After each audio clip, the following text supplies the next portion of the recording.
और बिहार में वोटर यात्रा के अंतिम दिन राहुल गांधी का शक्ति प्रदर्शन जारी है। गांधी मैदान से अंबेडकर मूर्ति बेली रोड तक यात्रा निकाली जा रही है। यात्रा में महागठबंधन और इंडिया गठबंधन के बड़े नेता शामिल हैं। वोटर अधिकार यात्रा के दौरान राहुल गांधी और महागठबंधन के नेताओं ने 1300 किलोमीटर से ज्यादा की दूरी तय की और ये 24 जिलों से होकर गुजरी।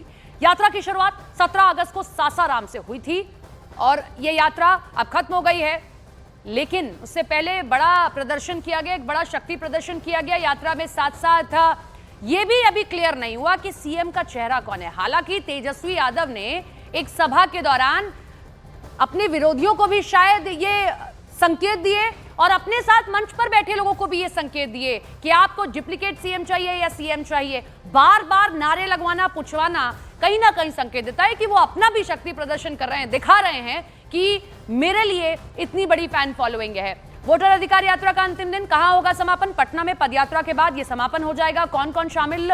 महागठबंधन के बड़े नेता शामिल हुए। सीएम सोरेन आपको मौजूद दिखाई देंगे आखिरी दिन। वोटर अधिकार यात्रा का ये आज समापन है, आखिरी पड़ाव पर है। राहुल गांधी कांग्रेस से, तेजस्वी यादव आरजेडी से और हेमंत सोरेन इसमें शामिल होंगे। दिग्विजय सिंह, साथ ही साथ सुप्रिया सूले भी यहां पर पहुंचेंगे। यूसुफ पठान टीएमसी के सांसद हैं, वो भी यहां पहुंचेंगे।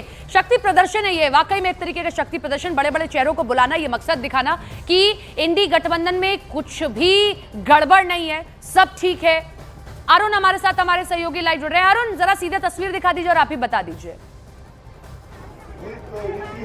सबसे पहले तो मैं आपको तस्वीरें दिखाता हूं जहां मार्च अब खत्म होने वाला है, भाषण हो रहे हैं। जरा तस्वीरें दिखाइए कमल देव जी। ये चौराहा पूरा जो डाक बंगला चौराहा है, यहाँ पर चारों तरफ अगर आप देखेंगे तो झंडे बैनर जो महागठबंधन के दल हैं, आरजेडी, कांग्रेस, मुकेश सहनी की पार्टी और भाकपा माले, वो दिखाई देंगे। और सीधे मंच की तस्वीरें अगर आप देखें तो राहुल गांधी आपको दिखाई देंगे, हेमंत सोरेन आपको दिखाई देंगे, तेजस्वी यादव आपको दिखाई देंगे। संजय राउत का संवेदन हो गया और इस वक्त सीपीएम के महासचिव बेबी बोल रहे हैं। इसके अलावा संजय राउत यहाँ पर बोल चुके हैं। पूरे इंडिया गठबंधन के जो नेता हैं वो यहाँ मंच पर मौजूद हैं और सबकी एक ही मांग है, सबकी एक ही डिमांड है कि राहुल गांधी ने महादेवपुरा में जो वोट चोरी का कथित रूप से वीडियो और सबूत सार्वजनिक किए, उसके बाद चुनाव आयोग को शुद्ध मतदाता सूची देना होगा। अगर वो शुद्ध मतदाता सूची नहीं देते हैं तो चुनाव शुद्ध नहीं होंगे और अगर शुद्ध चुनाव नहीं होते हैं तो फिर लोकतंत्र को लेकर के खतरा है। देखिए, बिहार में विधानसभा चुनाव एकदम होने वाला है, 1 महीने के अंदर मुझे लगता है उसकी घोषणा हो जाएगी। और जिस तरह से महागठबंधन के तमाम नेता एक साथ एकजुट होकर के न सिर्फ लगभग 1600 किलोमीटर की यात्रा उन्होंने किया तेजस्वी और राहुल गांधी ने मिलकर, बल्कि भाकपा माले से लेकर के और मुकेश सहनी तक की जो उपस्थिति थी वो लगातार बनी रही। तो कार्यकर्ताओं के बीच भी एक समन्वय बना, नेताओं के बीच समन्वय बना। लेकिन अब असली जंग शुरू होगी जब सीट बंटवारे की बात होगी, क्योंकि इस बार कांग्रेस पार्टी को पिछली बार 70 सीटें मिली थी। आरजेडी के खेमे का कहना था तब की सीट उनको ज्यादा मिली, स्ट्राइक रेट उनका ठीक नहीं था। कांग्रेस कहती है कि हमें वैसी सीटें दी गई जो जिताऊ नहीं थी, यानी स्ट्राइक रेट कम होने की वजह ये थी कि हमारे पास सीटें ही अर्बन दी गई जो बीजेपी का वोट बैंक होता है। तो इस कसमकस आरोप प्रत्यारोप के बीच अब ये तय करना है महागठबंधन को।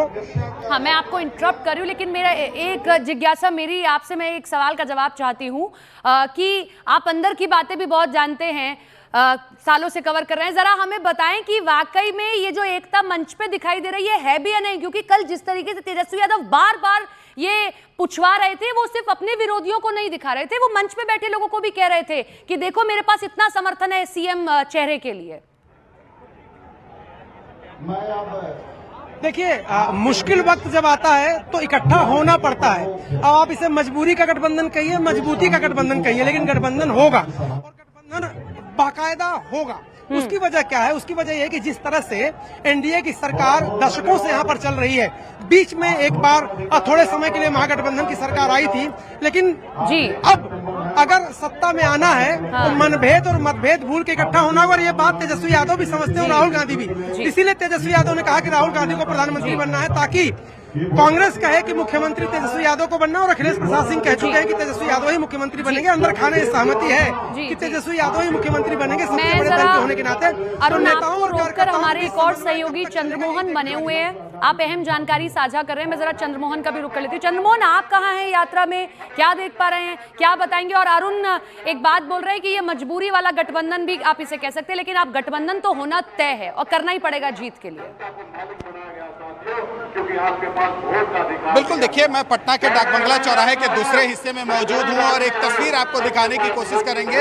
यहां पर तमाम महागठबंधन के जो नेता कार्यकर्ता हैं पटना के डाक बंगला चौराहे पर पहुंचे हुए हैं और यह दिखाने और बताने की भी कोशिश की जा रही है कि महागठबंधन जो है वो एकजुट है। पूरे यात्रा के दौरान भी यह दिखाने बताने की कोशिश की गई कि महागठबंधन एकमत के साथ जो है वो चुनाव मैदान में जाएगी। लेकिन सबसे बड़ा सवाल यह है कि जो यहाँ पर दल मिलते हुए दिख रहे हैं, क्या वो कार्यकर्ताओं का दिल मिलते हुए दिख रहा है या नहीं, ये सबसे बड़ा सवाल है। और क्या सीट जो बंटवारा होगा उसकी राहें उतनी आसान है, क्योंकि कांग्रेस की तरफ से ये बार बार कहा जा रहा है कि पिछली बार जितने सीटों पर चुनाव लड़े थे उससे कम नहीं लड़ेंगे। तो वहीं दूसरी तरफ आरजेडी की तरफ से ये कहा जा रहा है कि 50 सीट से ज्यादा उनको दिया नहीं जा सकता है। वहीं दूसरी तरफ मुकेश सहनी यह बार बार दावा करते रहे हैं कि उनकी ज्यादा सीटें आएंगी, ज्यादा सीटों पर चुनाव लड़ेंगे तभी वो डिप्टी सीएम बन पाएंगे। तो क्या उनको उतनी सीटें मिल पाएंगी जितनी चाहत है, क्योंकि 40 से ज्यादा सीटों पर मुकेश सहनी चुनाव लड़ना चाहते हैं। वहीं जो अन्य घटक दल हैं वो भी चाहते हैं कि ज्यादा से ज्यादा सीटों पर चुनाव लड़े ताकि उनकी सहभागिता सरकार में ज्यादा बना रहे। लेकिन ये अब आज तो वोटर अधिकार कह रहे हैं चंद्रमोहन लेकिन इसके बाद मल्ला का बेटा डिप्टी सीएम बनेगा, जबकि अभी ये क्लियर नहीं हुआ है। वो तो यहाँ तक कह रहे हैं। अरुण का एक बार फिर से रुक कर लेते हैं। अरुण, आपने पूरी यात्रा को देखा, स्टालिन जिस तरीके से शामिल हुए इसको लेकर बड़ा विवाद हुआ। इतनी लंबी यात्रा अगर अपने साथ लोकप्रियता लेकर चली तो विवाद भी लेकर चली कि स्टालिन जैसे व्यक्ति को बुलाया गया जो कभी बिहार को लेकर विवादित बातें कहते रहे थे। देखिए, आपके सवाल के कुछ शब्द मुझे सुनाई नहीं दिए, लेकिन डिप्टी सीएम का एक शब्द सुनाई दिया। इस वक्त जो बोल रहे हैं मंच पर, आप जरा देखिए आई तस्वीरें। कमल देव, मुकेश सहनी ये डिप्टी सीएम पद के एक ये भी उम्मीदवार और दावेदार हैं। राहुल गांधी बैठे हुए हैं और तेजस्वी यादव बैठे हुए हैं। लेकिन कई बार उनकी पार्टी के लोगों ने ये संकेत दिया और खुल करके कहा है कि मुकेश सहनी को उप मुख्यमंत्री बनाना है। कांग्रेस का भी उप मुख्यमंत्री हो सकता है अगर सरकार बनेगी। देखिए, एक बार सरकार बन जाए, ये सारे पद बांटने की अभ्यस्त हो चुकी है कांग्रेस।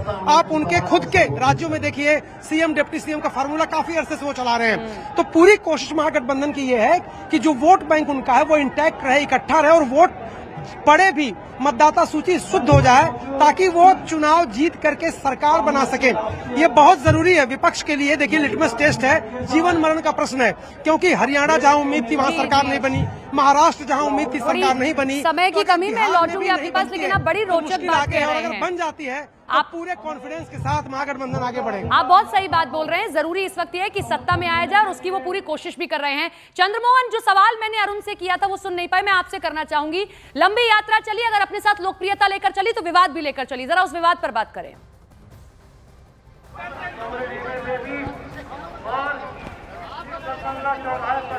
चंद्रमोहन, मेरा सवाल आपसे था, इस लंबी यात्रा में जितनी लोकप्रियता उतना विवाद भी। स्टालिन को बुलाया गया, लोगों ने पूछा भाई जो बिहार को कहते उन्हीं को बुला लिया, आपने मंच पे बिठा लिया। चंद्रमोहन, बिल्कुल, और ये सवाल जो है वो तमाम सत्ता पक्ष में बैठे हुए नेता भी पूछ रहे हैं कि आखिर जिन्होंने बिहारियों का अपमान किया उनको आप किस हैसियत से बिहार बुला रहे हैं। और जब भी यात्रा चलती रही वहां पर कुछ न कुछ हमेशा विवाद भी होते रहा, और जब आज यात्रा खत्म हो रही है, जाहिर सी बात है इसके बाद भी सवाल ये जिंदा रहेगा, ये सवाल उठेगा ही उठेगा। लेकिन सबसे बड़ी जो चुनौती है वो आगे होने जा रही है, वो है आपको सीट बंटवारे को लेकर। जब सीट बंटवारे की बात आएगी उस समय ये जरूर सवाल खड़ा होगा कि कौन कितने सीटों पर चुनाव लड़ेगा। और इसके अलावा मुख्यमंत्री पद का उम्मीदवार आपने देखा होगा, कांग्रेस के जितने भी नेता हैं आज तक कोई भी बड़ा नेता ये नहीं कहा हमारे साथ जुड़े, आपने हमारे साथ अहम जानकारी साझा की, बहुत बहुत शुक्रिया आप दोनों का।